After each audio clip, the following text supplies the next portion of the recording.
महत्त्व.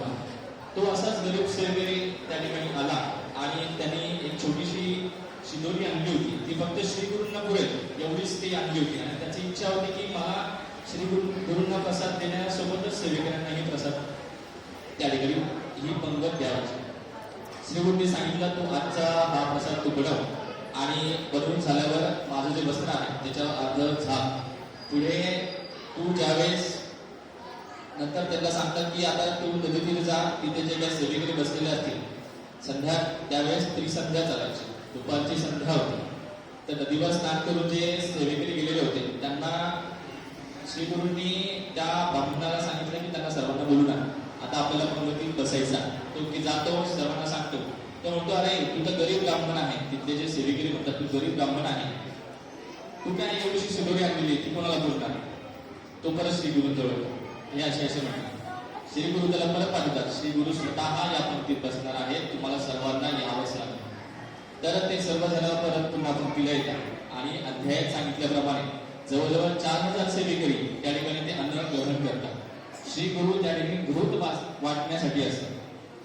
तुम्ही स्वामी चरित्रातही स्वामींनी त्या ठिकाणी घृत वाटण्याचा म्हणजे तूप वाटण्याचा कामगिरी केलेली आहे. स्वामी चरित्र वाचला असेल तर ते तुम्हाला समजेल.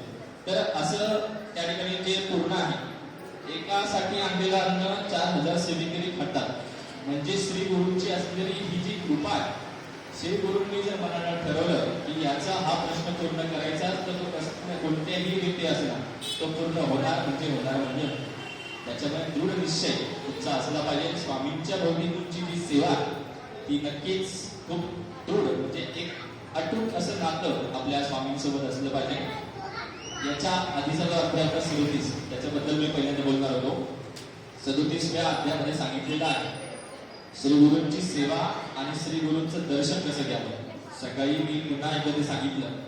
त्यामध्ये दिलेलं आहे की श्री गुरूंजवळ तुम्ही जर आले तर तुम्ही उजव्या बाजूला असायला हवं किंवा डाव्या बाजूला असायला.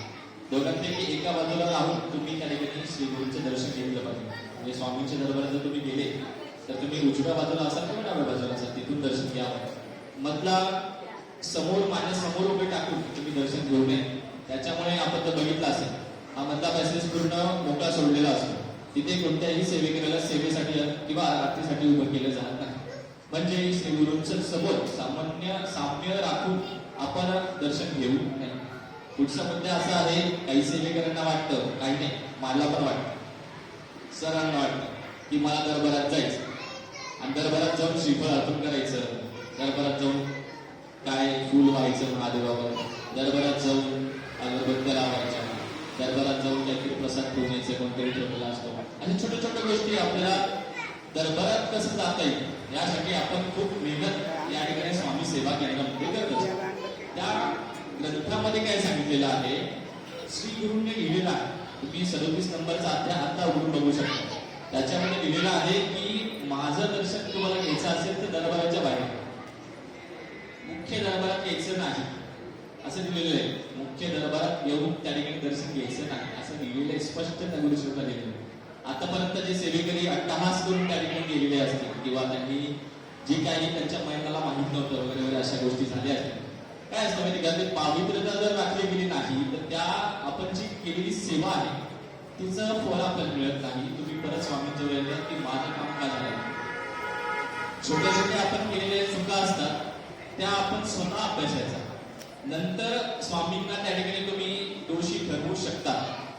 आपण स्वतःवर अभ्यास करत नाही आणि म्हणतो की माझा प्रश्न सुटला नाही. सुटला का नाही तर छोट्या छोट्या गोष्टी. एक पहिली गोष्ट मी पहिल्यांदा तुम्हाला सांगितली, दर्शन करताना तुम्ही चप्पल कुठे काढली, खाली. माझी चप्पल कुठे काढली, मी स्टँडवर. नंतर आमच्या ह्याच्यातलेच एखादे सेवेकरी काय केले, उचलली चप्पल ठेवली स्टँडवर. नंतर म्हटलं माझी चप्पल हरवली. चप्पल हरवत नसते. तुम्ही चुकीचं केलेली सेवा याच्याने झालेलं तुमचं मिळालेलं फळ असं ती गोष्ट साम्य त्या ठिकाणी असते. तर असो हा अध्याय क्रमांक 37 सर्व 53 अध्याय सांगत बसलो की आपल्याला 365 काय आयुष्य पण कमी पडेल. असं गुरुचरित्राचं महत्व ह्या तुम्ही समजून घ्यावं आणि ते वाचावं. तुमच्या या सगळ्या प्रश्नांचं उत्तर त्या गुरुचरित्र ग्रंथामध्ये आहे. तुम्ही सर्वांनी जो येणारा सप्ताह आहे 14 तारखेपासून तर 20 तारखेपर्यंत स्वामी समर्थ महाराजांची जयंती निमित्त आपण जो ठेवलेला आहे पारायण क्रमांक 3 इथून पुढेही अजून गुरुचरित्र होती, नवनाथ होती आणि श्रीमद भागवत आपण वाचणार आहोत विविध मुहूर्तांवर. तर त्याचं नाव मी इथे IT टीम असेल त्यांच्याजवळ करावी, ज्यांच्याकडे मोबाईल असेल व्हॉट्सअप ग्रुपवरती दररोज मेसेज येतो, त्याच्यावर लवकरात लवकर नोंदणी करावी. नोंदणी केल्याने काय होतं? नोंदणी केल्याने या ठिकाणी जे नियोजन समिती असते त्यांना